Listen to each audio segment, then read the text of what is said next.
rejoining you here on the Reier on YouTube channel. Travis Reier alongside my second helping co-host and, more importantly, my great friend, Mhm. Brent Beaird. Let's talk some Southeastern Conference football late night on a Thursday night. Brent, a defining weekend. I know it sounds like we say that every week as it relates to the Southeastern Conference, but you've got especially three road favorites with a lot on the line this weekend in Alabama, Texas A&M, and then also the Ole Miss Rebels. That's right. Yeah, and anything can happen in these games. Very important games. Allow for the contenders. Obviously, Texas got one with Kentucky, then A&M with Auburn, and then Texas, Georgia with UMass and Georgia Tech. They may have the easiest road, although Tech can cause them some problems. Tennessee, UTEP, and Vandy, and Bama, Oklahoma, and Auburn, and Ole Miss, Florida, and Mississippi State. So only two games, but there's a lot to be decided, right? A lot to be decided and still a lot of football. I said this earlier today. I was on a radio show in Huntsville with Drew DeArmond and Scott Thiessen. It's just 2 weekends left of the Mm-hmm. regular season, but in Mm-hmm. some ways it feels like a whole other season might It does. unfold right before us in these next couple of Saturdays. But Brent, let's work through Saturday's slate Mm-hmm. in the league where it just means more, of course. And we'll start with that matchup. The Ole Miss Rebels riding a high right now, ranked ninth in the latest college football playoff rankings, travel to a trending Florida program. I don't know if it's so much that Florida's trending for the remainder of this season, but in terms of if it ended today, what we would be thinking about Yeah. this Florida team heading into 2025 with DJ Lagway, with recruiting also moving in a Mm-hmm. positive direction. Mm-hmm. Whatever you thought about Scott Strickland's sort of vague tweet a couple of weeks ago, Yeah. since that went out, it feels like Florida has been moving in a very positive direction. That being said, Ole Miss is one of those road favorites we talked about for this weekend. My concern for the Gators this week is that Ole Miss is playing really well Yes. and getting healthier at the same Mm-hmm. time, right? Well, my understanding is, help me on this, that Trey Harris is back. Yep. Um, Very well, maybe the best receiver in the league, and he is a load to try to defend in so many ways. But I've told folks all week long, Trav, my concern with Florida is not even the offense. It's the Ole Miss defense Yeah. that is playing really well at this point. I mean, they're 18-1 when they score at least 21. And I could see that certainly happening. So Pete Golding has done a nice job. Ole Miss, who would have thought this a few years ago with Lane, first in the league in team sacks, and in rushing defense, allowing only 80 yards a game. So Chino, who's made an appearance here, our Show mascot. that's right, is weighing in on the game. Good point on that you mentioned a minute ago, and I won't go into this, but recruiting for Florida has ramped up considerably. Tramel Jones flipped from FSU to Florida, a quarterback. Stephen Shivers, who is 6'5", about 350, is a defensive lineman who was committed to Georgia in his flip. Evan Noel, kicker who has flipped, and Jamie French, who you're aware of, like me, here in Jacksonville, wide receiver at Mandarin, because of the aforementioned DJ Lagway, has caused a lot of interest for French. And again, the thing that really kind of bodes well, not only is this team playing well, they're really playing well defensively. And Trav, when we repeat that we did the other day, 7 sacks against LSU had a lot to do with how that game came out. Yeah. I mean, it just goes to show, too, back to the recruiting part of this. Star power at the quarterback position is Mm-hmm. everything. It And is, right isn't it? now, there is a lot of sizzle around DJ Lagway. And I can think of maybe a few instances where non-quarterbacks had that sort of impact, that cool factor in Hmm. terms of a team's recruiting prowess. Julio Jones was kind of that guy for Alabama back in 2008, 2009, but between then and now, there's few and far between as far as non-quarterbacks. So if you got the quarterback right, it Yeah, impacts your program at a it number of does. levels. You said it too, though. This matchup in some previous years, I would have thought about, wow, look at this Florida run game. Mhm. It's very much moving in the right direction.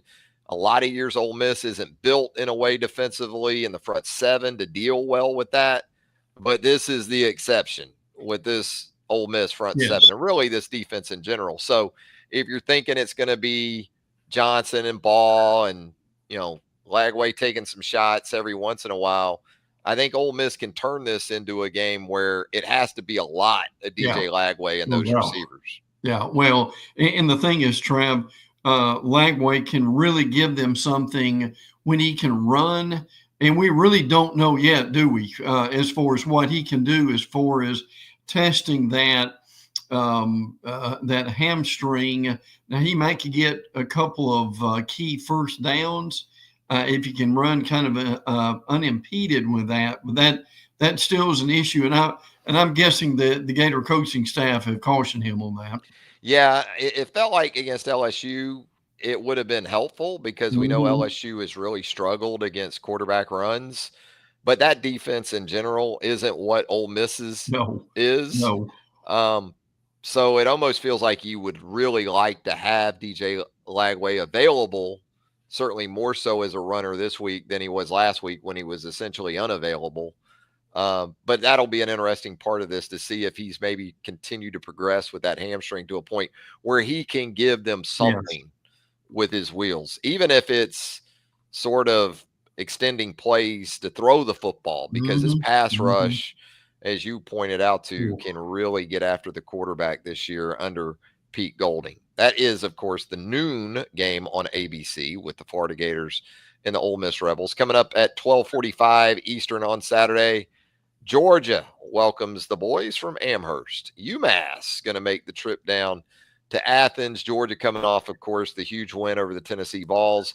Brent, was that enough, though, to Yeah. kind of secure Right. this Georgia team a place in the college football playoff? Or is there just, as we talked about earlier, just so much more that can happen here in the next couple of 3 weeks? Yeah, I think there is, and they'll easily dispatch of UMass, but they've got a Georgia Tech team that we both know that Yeah. Brent Key can coach up, and that they can certainly be ready.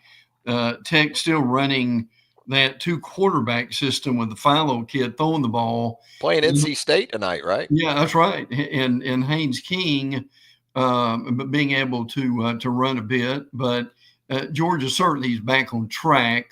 A lot of consternation about the college football rankings. We still need to give that a little bit of time. Now we don't talk about UMass much. Trav, how often does this happen? UMass fires Coach Don Brown, renowned defensive coordinator with Michigan, that just didn't quite work. Frankly, they were 6-28 at this point. So I wonder how often that's happened. The team comes to Athens the same week they fire their coach. Yeah, that's a rough scenario. But for Georgia, you want to see continued progress, Yes. especially on the offensive side of the ball. You want to see Carson Beck and those receivers continue to click. You want to see the two or three tight ends continue to be a big Hmm. part of this thing. Uh, I'm not sure about Trevor Etienne, I guess, for Yeah. this game, but it's a opportunity for Nate Frazier and some of the other running backs to continue to do good things. I really don't have many questions about the Georgia defense as of Yeah. this moment, but offensively, uh, I still need to see more, and Yeah. not No that I doubt. I need to see Beck throw for 450 against UMass, but you want to see some carryover, some crispness, some well executed stuff from Mike Bobo for this team as it looks ahead to Georgia Tech and what could be a win you're in Yeah, scenario for absolutely. Georgia in a couple Saturdays there in Athens. Let's talk about 1 p.m. Eastern on Saturday from Knoxville. The Vols return to the calm confines of Neyland Stadium after that road trip to Athens. UTEP comes to town. Scotty Waldron in his Hmm. first season Hmm. with the Miners. The Miners have struggled in year one under Scotty, but a couple wins here of late. That being said, this should be a get right situation for the Tennessee Vols and an opportunity to continue to perhaps get some guys healthy. This has been a beat up Tennessee team, as has been the case for a lot of the teams in the SEC. Oh yeah, absolutely. UTEP's allowed more than 200 yards rushing 5 times. So Dylan Sampson and the Tennessee running backs and that offensive line will look forward to that. But Trev, to your point about Carson Beck, I say the same thing with Nico at quarterback. Don't you want to see more out of him too, Yeah, as far as development? Because frankly, and look, they brought him along slowly. He hasn't had to throw 50 passes necessarily because of their defense and running game. But this might be a really good chance for him as far as to work on timing, to work on some routes maybe he normally doesn't throw, and just to see how he does. it is. I think this is a little bit of a psyche game for the Tennessee defense. Not that it Mhm. should be challenged to the hilt by the UTEP offense, but I think the ego maybe took a little bit of a bruise in that performance down the stretch, especially at Georgia. So mentally, I think for Tennessee, a chance to kind of get where it wants to be before it goes to Nashville. Yeah. A game that certainly is going to have our attention on that final weekend with Diego and the Commodores set to host the Volunteers in a couple of weeks. And with that, we move to 3:30 on Texas, Kentucky. Boy, doesn't get any easier for the No. Wildcats. They travel to No. number 3 Texas. That's a 3:30 Eastern game on ABC Saturday. Um, I guess for Texas right now, similar to Georgia, although and Tennessee, although it's still league play, and you got to be Mhm. careful because we've seen Kentucky go into Oxford. That was much earlier in the season and get a win. But, in some ways, it just feels like Texas still trying to get there, Yeah. maybe offensively. Yeah. Won the game at Arkansas last week, 20-10. Uh, but I'm sure by Steve Sarkisian standards, there's better offense, there's better football that side of the ball can produce for the Longhorns here in the near future. Yeah, they were pretty lethargic in a lot of ways against Arkansas. And now Quinn Ewers kind of is hot and cold, but he still gets the job done. And again, what we don't forget, that was a 13-10 game against Arkansas early in the fourth quarter. Yep. No, I'm with you. I think that's what they need to be able to do is make some improvement on that offense. That the defense is about lethal, frankly. I mean, they kept Arkansas on their heels the whole game, held them to about 230 yards. You mentioned this a minute ago. This is Kentucky's fourth game against a top 10 team. Lord, they beat Ole Miss, lost to Georgia, lost to Tennessee. Went back in the archives a little bit for this, Trav. The last time ECU teams played, 1951, and the Kentucky coach at that point won Paul Bear Bryant back Wow. in 1951. That was a 7-6 game at that point. So and I would have never thought this. My understanding is Kentucky's played like 1,350 something games in their program history, and not a single one of them has been west of Austin, Texas. I So saw that earlier this week. That's crazy. it is, isn't it? Yeah. Would you believe that, man alive? Now, I do want to throw this in here real quick. Jamon Dumas Johnson, J.J. Weaver, Deion Walker, and Maxwell Harrison, all near 100% healthy. Trav, that will help them immensely. Yeah, ideally Kentucky could kind of get this into the kind of game Arkansas got it Yeah, right. last week where it never really felt like Texas Mm-hmm. was in danger. But the bottom line is, in the fourth quarter, Arkansas had an opportunity. The problem for Kentucky, I think, is that you're on the road. And even if you're in that situation, can Brock Vandegrift, can that offense get over the hump against Yeah. this Texas defense? That's the beauty of this Texas team to this point. Even with Quinn Ewers injured earlier in the season, even without the offense performing at perhaps a consistently high level, this Texas defense has been Ooh. really, really good. And I think that in and of itself should be enough if it comes down to it to get the Longhorns past the Wildcats. And then we really have to wonder about Kentucky as a bowl team Yeah. once again Absolutely. under Mark Stoops, looking ahead to Louisville in the regular season's final weekend. So Wofford going to travel. The Terriers Yeah. going to travel to That's right. Columbia, take their shot. This is crazy to say in late November. The 18th ranked Yeah. South Carolina Gamecocks, Boy. who should get their 8th win on Saturday, Mm-hmm. set themselves up for potentially 9 wins before they get the bowl play. Just an incredible job by Shane Beamer and that staff, given everything that we saw or didn't see from this team early in the season.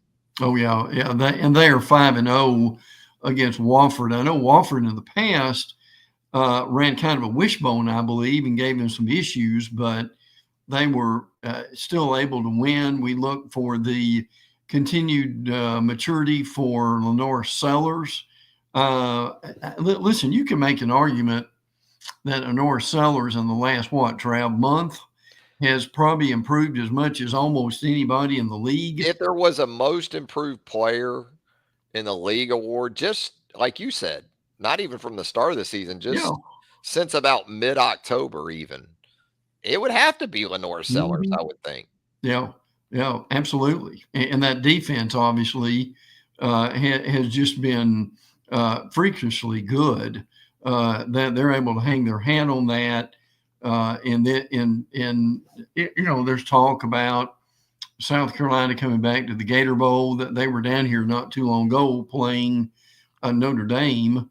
So that would be helpful for them. But it's just, listen, this will be another feel-good game. Travel, they'll be able to concentrate on Wofford, knowing those Clemson Tigers are on the horizon. Yeah, that's the thing. We talk about mindset games, maturity games, character games, whatever you want to call them. I think that's as much of the challenge or the biggest challenge for Shane Beamer in South Carolina this week. Can they hold their water, Yeah, so to speak, with Clemson out on the not too distant horizon? I think they'll be just fine. You just don't want to get some of your key people hurt. exactly. Starting with Sellers, Rocket Sanders, and some of those important pieces, certainly those edge defenders that South Carolina has dominated with at times so far this season. The Arkansas Razorbacks also at 4 p.m. Eastern on Saturday. Brent going to host the Bulldogs of Louisiana Tech. I've circled this game for a while now here on the program because you have. out in the distance, you kind of looked at this game as, okay, this is what gets Pittman. This is what gets Arkansas to 6 wins in a bowl game. And then Louisiana Tech beats Western Kentucky on the road last week. Yeah, And I start to panic right. a little bit. But, you still have Missouri in the final Saturday of the regular season for Arkansas. But, boy, this really, you say Louisiana Tech and people kind of maybe chuckle at it. This feels like one of the top 3 biggest games Yeah, it of really the Sam does. Pittman era at Arkansas. Because if you lose this game and you lose to Missouri and you finish Yeah, 5-7, I right. don't care about buyout numbers. I don't care about Yeah, Bobby Petrino being the offensive coordinator. That's a really, really tough sell in terms of running that back with Pittman in 2025. yeah, it really would. I agree with that. And now some really good news for them. Braylon Russell, who has kind of disappeared, frankly, is back. He had some kind of a injury. DeQuindon Jackson, both these guys have kind of taken turns being hurt, but they're both healthy, and that's going to be a big help. I tell you, a guy you mentioned a few weeks ago that deserves a little bit more love than he's gotten is their receiver, Andrew Armstrong. Yeah, he's a good player. Trav leads the league in both receiving, 103 Yeah. yards per game, and receptions per He'll game with 6. he'll play in the league. Yeah, I'm not saying he's CD Lamb. I'm just saying I see some similarities there yeah, in his really. game compared to the former OU Sooner and current Dallas Cowboy. That's all I'm saying, Brent. Yeah, That's that's all I'm fair. saying. All right. Yeah, yeah. And Tex only scored 26 offensive touchdowns, but you're right about this. And at some point, don't games like, if you're Arkansas, games like this are what? Almost more mindset games than they are anything else, aren't they?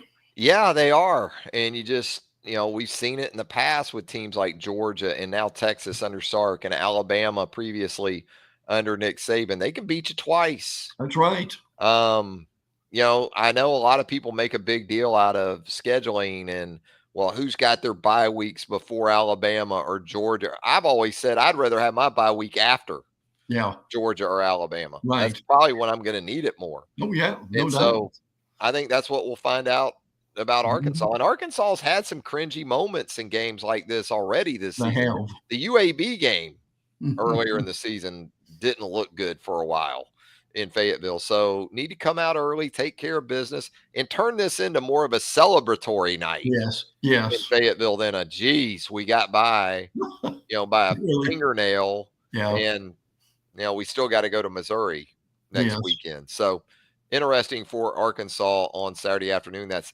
SEC Network Plus at 4 Eastern. Tech and the Hogs. Hey, let's get into prime time. And another one of those, I've been talking about this all week here on the channel. These road favorites that are Mhm, in mhm. similar spots, college football playoff candidates, still in the mix for the Southeastern Conference Championship game, and they're all on the road. We Yep, talked that's about right. Ole Miss at Florida earlier Mhm. on the program. And this one, we're going to talk about Alabama at Oklahoma coming up here in just a little bit too. But number 15, Texas A&M Yes, at yeah, Auburn. And whereas you would look at this game maybe on paper and think, boy, A&M's probably a pretty healthy favorite. It's just two mhm. and a half Yeah, points. yeah, Just really. 2.5.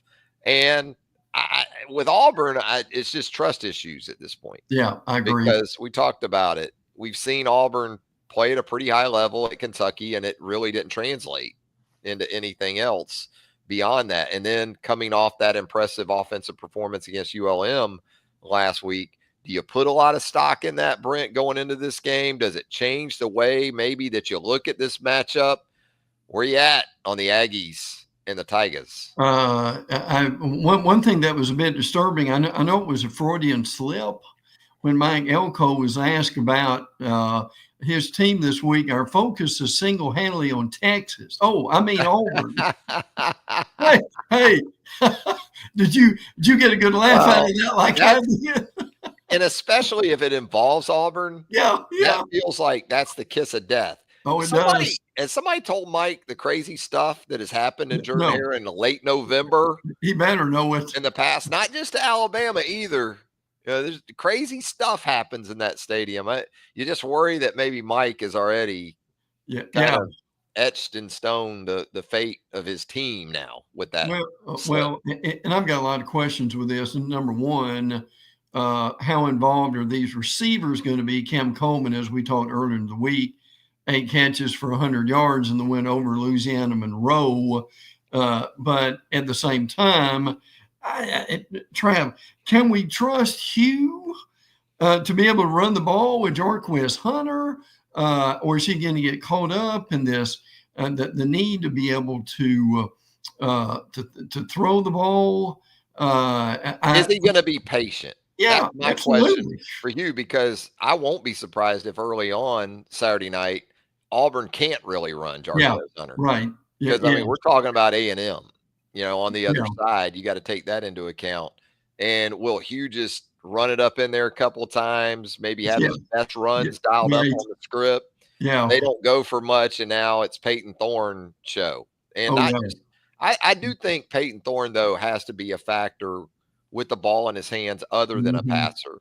Yeah. And I'm not saying he has to be Cam Newton like, but we've seen what happens to quarterbacks against Texas A&M if they can't really navigate or Yeah. move that well. Garrett Nussmeier ultimately fell victim to that.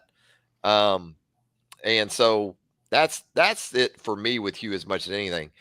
If the first 2 or 3 runs don't go well, will he keep going there? I Which agree. Well, and my other two questions are: can Auburn blocks Nick Skirt and Shamir Stewart, Yeah. Cassius Howell? And that's why Hugh may not be patient. Yeah, it really might be. But I come back to my final question here, Trav, and I'm not making this a gambling thing, but you and I both know the man is setting this at 2.5. Now, why is this spread that low? That's my big question for this game.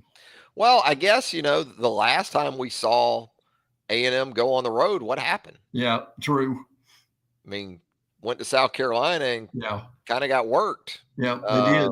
on the road, didn't they? So, some teams are different, and matchups are different every week. So, I think if I were going to rank those 3 teams that we talked about this week, Ole Miss, Alabama, Texas A&M, in terms of likelihood of having a real problem Saturday night, I would have A&M at the top of that list, and that kind of does line up with Vegas. But we'll see if Marcel Reed, that run game without Le'Veon Moss.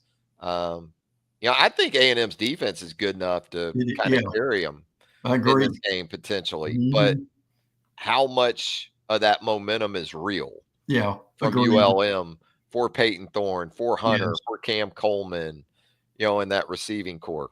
We're going to find out at 7:30 Eastern on Saturday night on ESPN. Also at 7:30 Eastern on Saturday night, one of those other teams going on the road as a favorite with everything on the line where the college football playoff and the SEC championship game is concerned is 7th-ranked Alabama headed to Norman to take on an Oklahoma team that has certainly struggled this year. You look at Oklahoma, Brent, in just about every offensive category.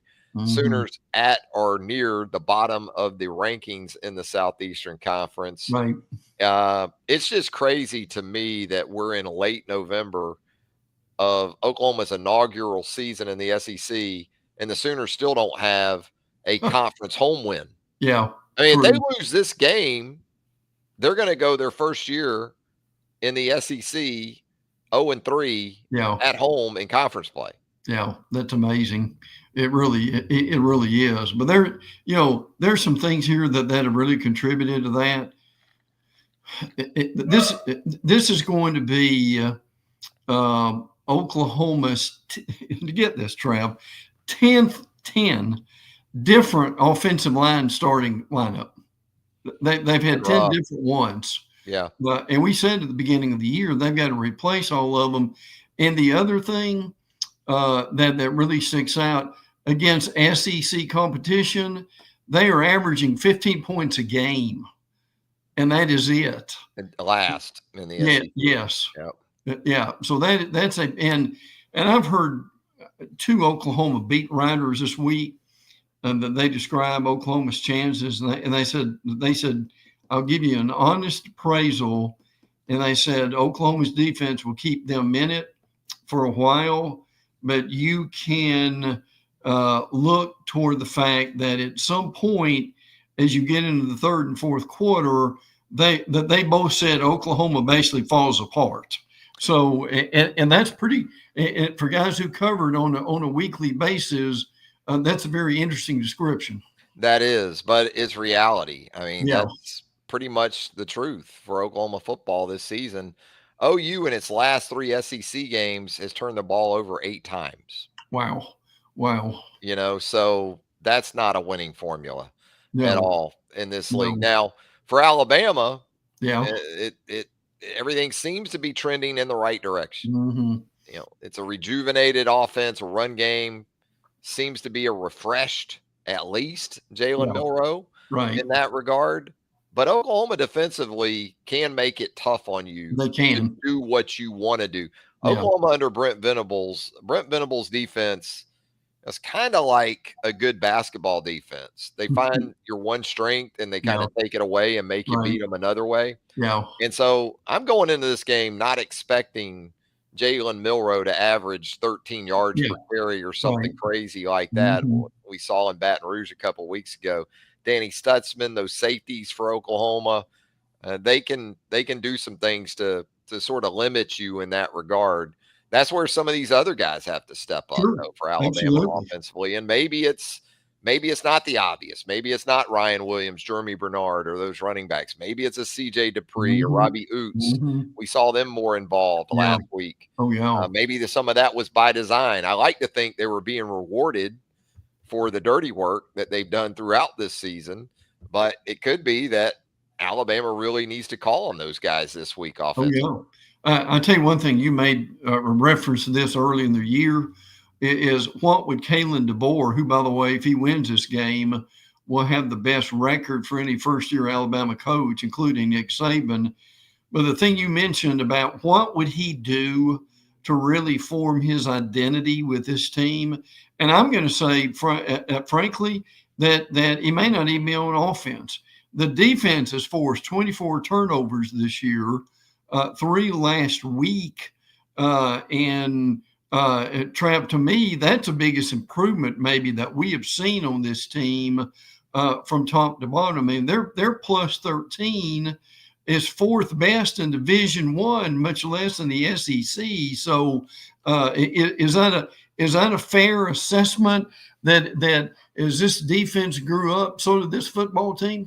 It's been hand in hand. I don't think there's any doubt about it. And that's sort of, at least going into this game Saturday night, you feel like, hey, if it comes down to it, we got to kind of retro ball this thing. Yeah, Kicking yeah, game and defense could be hmm, enough for Alabama yeah, to get the job done. If that Oklahoma defense does keep the Sooners in the game well into the second half, this Oklahoma offense is not good. no, And the situation no, at wide receiver has not remedied itself in no, terms of the injuries. It doesn't look like that's going to be the case again this week. In fact, Oklahoma looks to have some injuries even at the running back position now. So, uh, the Alabama defense has a great opportunity. I think it's actually more on the Alabama defense yeah, this it may weekend very well be. because the Yes, matchup's better for them. yeah, it is. It should be a situation unless the offense just puts them in a really bad spot a couple of times, Hmm.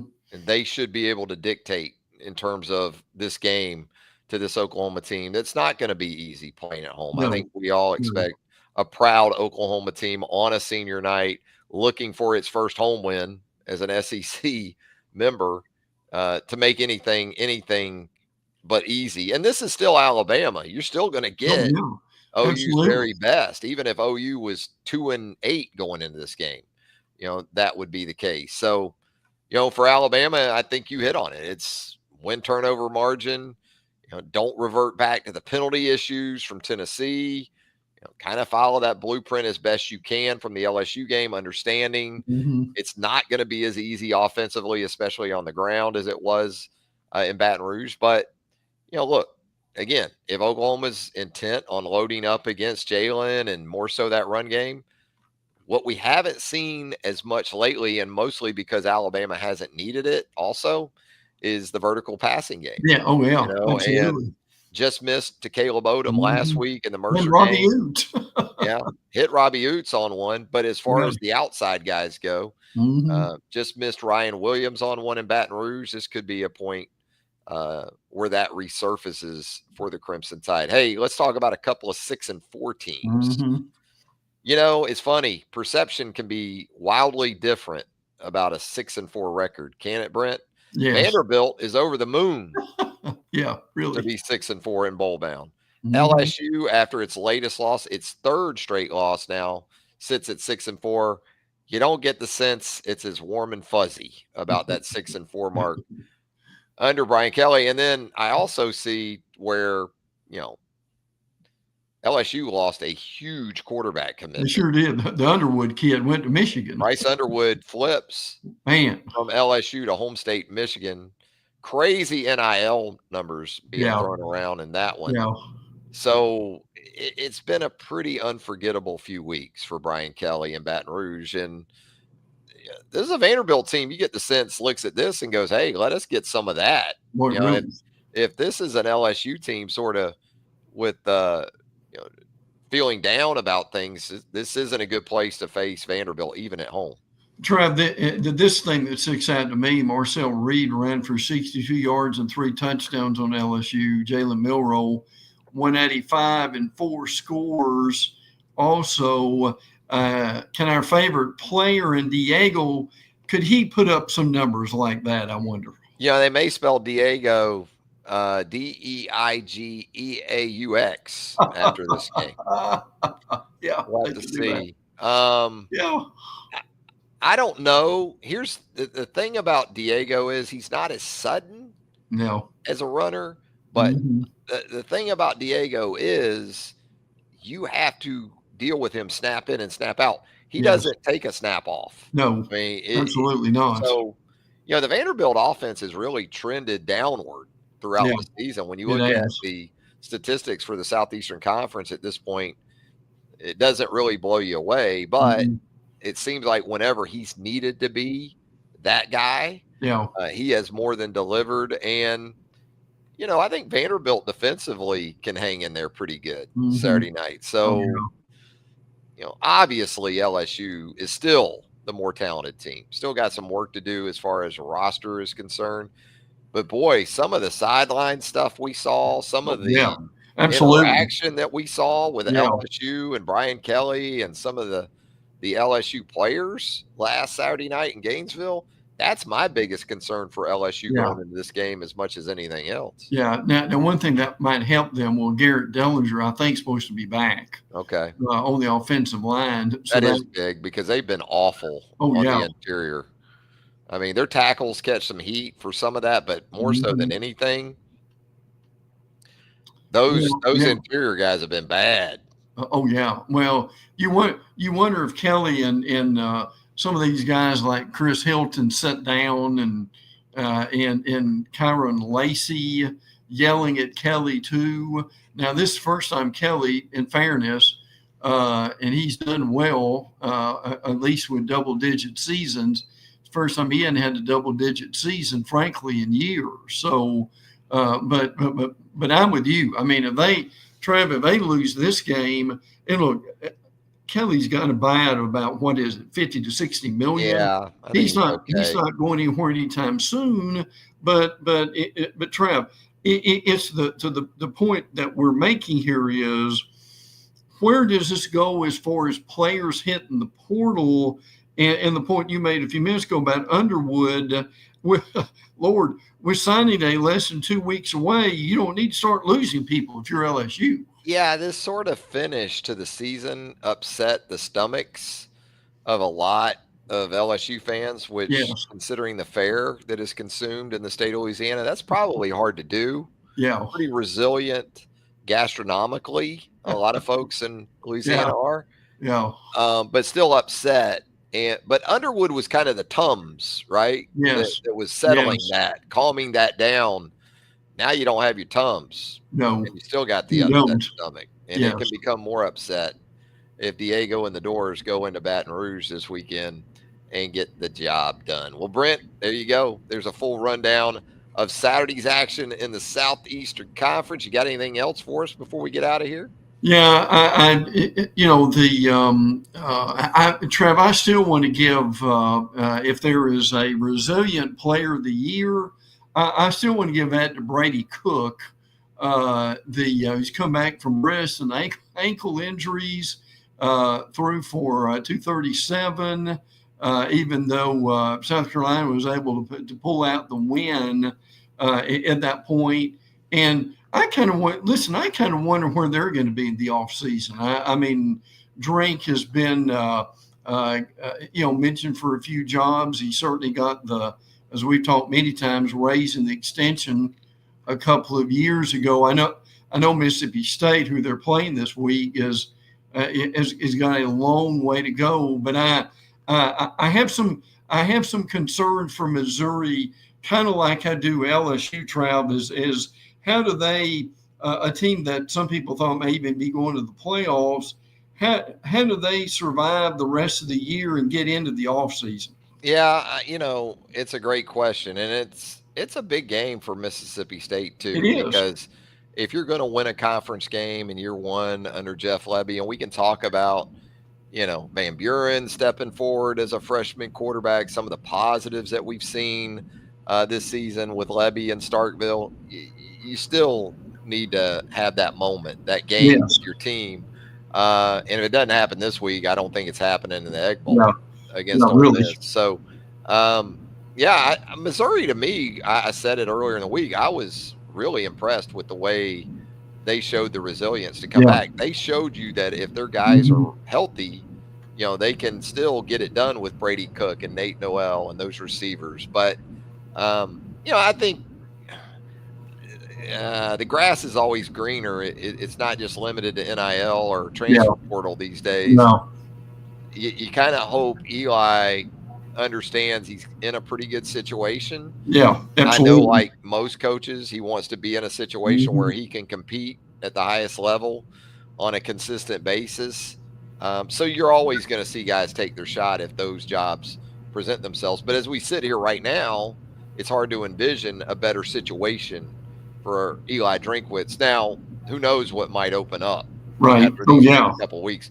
There's jobs still out there, not even within the SEC. There might Really. be some Big Ten Mhm. opportunities that could work out towards maybe a guy like that. So we'll see. But no, you don't need to lose in Starkville Saturday night No. for sure. No. That's the type of loss that could start some things in motion. Yeah, it really can. And as we go out here, outside the SEC, well, we won't go into great detail here, but BYU, Arizona State, they play two ranked teams. Folks may not realize that. Still think that what Summerall has done at Tulane is kind of coach of the year stuff in a lot of ways. We had a retirement for one Jim McElwain, who used to be at All Florida, that. Yep. and Trav, the big one, obviously. Kirk Signetti has done an amazing job with this Indiana team, and they've got to prove it with Ohio State. Listen, I really felt for Seth McLaughlin. Yeah, it's rough. His reappearance. The Ohio State center who was at Alabama, a torn Achilles. Trav, if you tear your Achilles almost in December, Yeah. When can you come back from that? That's one of those things they've expedited, kind of like ACLs. Maybe not to the extent of the ACL, but it's become surprising how quickly guys have acted. It used to be at least a year. Oh, yeah, absolutely. 15 years ago, it was a year, I would say, pretty comfortably. Sure. Then in the last 10 to 12 years, it seems like progressively we've seen guys get back quicker from that kind of injury. Maybe it's not as difficult on an offensive lineman. Maybe it is because you're trying to, you're working from the ground up and power and explosiveness and those type of things. But yeah, it's tough for Ohio State because now they're down their left tackle and their starting center. Yeah. It's a very interesting weekend just around college football in general, no doubt about that. Trav, appreciate it and enjoyed it much, and give your YouTube channel a plug, and maybe do we have a late word from Pops going into the weekend? Yeah, we got to check in on Pops, but Tex Tider has a last word. He says, "Thanks, guys. Great stuff as always, Tex. We always appreciate you being here." And he also says, "Later, Chino." Tex Tider, president of the Chino That's right. fan club. So absolutely, if you haven't subscribed to Reier on YouTube as of yet, we hope you'll go ahead and hit that subscribe button right now. You see that notification bell right there as well. Hit that. That way you're alerted to all of our content as it drops right here on Reier on YouTube. Thumbs up, a like is always greatly appreciated as well. And with that, for Brent Beaird, I'm Travis Reier, thanking you once again for joining us right here on Second Helping. Till next time, so long, everybody.